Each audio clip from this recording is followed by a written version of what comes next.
Good afternoon guys, Adam here at Board at Home. In today's Jumping Let's Play we are taking a look at Imhotep the Duel. This is a worker placement and resource management game in which we are looking to build several different monuments and score points on them at the end of the game. So we'll just go through the setup here so you know exactly where we are before we start the game. So in the middle here we have our harbour and our marketplace. The marketplace is split into 9 squares here. Each of these squares represents an area that you can place one of your meeples, as such. And then around the edge we have 6 ships. These ships have different goods on them. These are represented by bonus action tiles, temple tiles, pyramid tiles, of which there's 2 types, that one there as well, and this one. We have tomb tiles and we have obelisk tiles. So you can see along the bottom here where we've got the obelisk, the temple, the pyramid and the tomb. So that's what we'll be using to build up and score these at the end of the game. Here is our reserve. We have 3 up here and we have the rest here. And you can see our opponent is set up the same way as us on the other side. So the main course of play in the game is to take one of your pieces and place it on the boards. And then your opponent does the same, for example. And then if you have at least 2 pieces in a row or a column, then you are able to perform a different action. And this action is to unload 1 boat. So to do that, the player who is first in the queue will take the piece that is furthest away. And then the player next will take the next piece. So in this way, it's actually possible for you to choose the unload action for a row or column that you're not on, although that is not really sort of beneficial to you, but it is something that could happen. Right, so let's go into the game, and so we'll show you the first couple of rounds of play here, and then we will discuss the end of game scoring afterwards. So we'll start with the white player. So let's say they do want to go here, so that's where they end up, and then the black player gets to pick his, so maybe he's going to go here. Okay, so now that we've got 2 in a row, on our turn we could decide that if we wanted to, we could unload this row here, which means that we would get this piece and our other player would get this piece. We don't have to. You can leave it there, but it is an option. Alternatively, depending on where we want to go, we could put our piece here to try and get something else. So that's what we're going to do. We're going to go here. And then that will allow us an option of either this one here or this one here. So we go to black's turn again, and they are going to go here. So on our turn, we can decide if we want to unload or place a meeple. So we're going to unload, but we're going to unload on this column here. So we remove our first piece and we take this piece here. We then put that in our section here in the relevant part of the board, and then we move this piece here, and then we take that and that goes there. So you can see how the sort of game progresses there. Okay, so onto the replenishing the ship. So in this one, the last piece is discarded from the game. We then take 3 random pieces from here and we put these on as such. Also quite a few actions on that one. There we go. Right, so we move over to black's turn. So they've got a couple of options that they can do.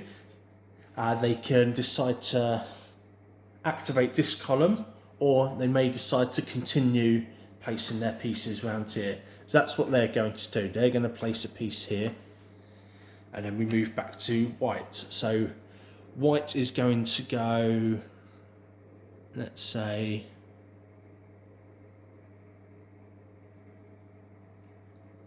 here, and then black is going to activate this column here. So what they do is they remove this meeple, they get this one here, and then this is one of the tomb pieces, so this goes next to the corresponding number on there.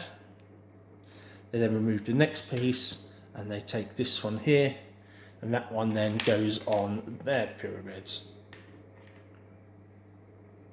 This piece is discarded. 1, 2 and 3. 1, 2 and 3. There we go. So then it's back to the white player. So they will decide to go here, for example. Now we've got 2 in this column. So again, we could do the unload action, but we're not going to. And then black is going to go here. So we move back to us. We're going to go here. And then on black's turn, they decide that they are going to unload this row here. So what happens is that the white piece comes off. He takes this temple piece. Black comes off and takes the obelisk, and then the next black one comes off and takes the next obelisk. And then we refill as such. And so the game continues like that until all but one ship remains. So once 5 of the ships have been completely emptied and there's no more reserves left to refill them, the game is then scored at the end. So we will just go to show you a little example of that. Right, okay, so here is what the end game might look like. I've just taken a few pieces just to give you an idea. So you'll probably end up scoring more than this, less than this, but we will go through these anyway. So first up we score on the obelisk. So I'll bring this tile up here.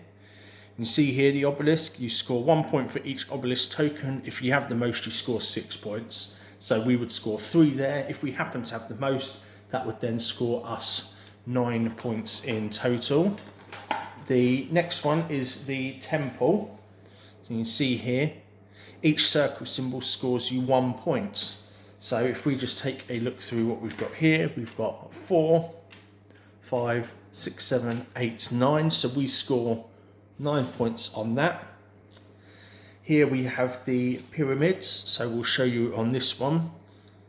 So you score on both pyramids, and you see here the number of tokens and then the number of points. So it scales up.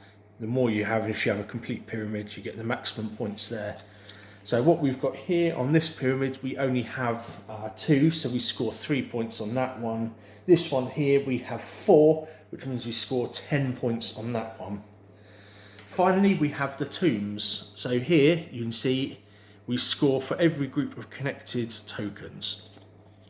Now, a single tomb token does count as a collection, as a group, but you do only score 1 point for that. And then again, like with the pyramids, these scale up the more that you have. So if we take a look here, we've got 3 in a group. So on this tile, it's going to show us that we score 9 points in total. So that's the premise of the game, as well as the end game scoring. As you can see, the setup is fairly easy to do, and then the gameplay is fairly straightforward. Obviously, the strategy in the game will come from where you're placing your meeple, because at some point you're going to be giving your opponent the chance to collect their pieces as well. So you kind of need to navigate that as best you can. We didn't use any of them, but you can also use the bonus action tiles. So like this one here, for example, where it says we can place 2 to 3 meeples, or this one here that allows us to take 1 token. So these are bonus things that we can do as an alternate action on our turn if we happen to have these in our reserves. So that is everything for the game. If you have any questions about it at all, don't hesitate to comment below or through our social media. Give us a call or pop into the shop.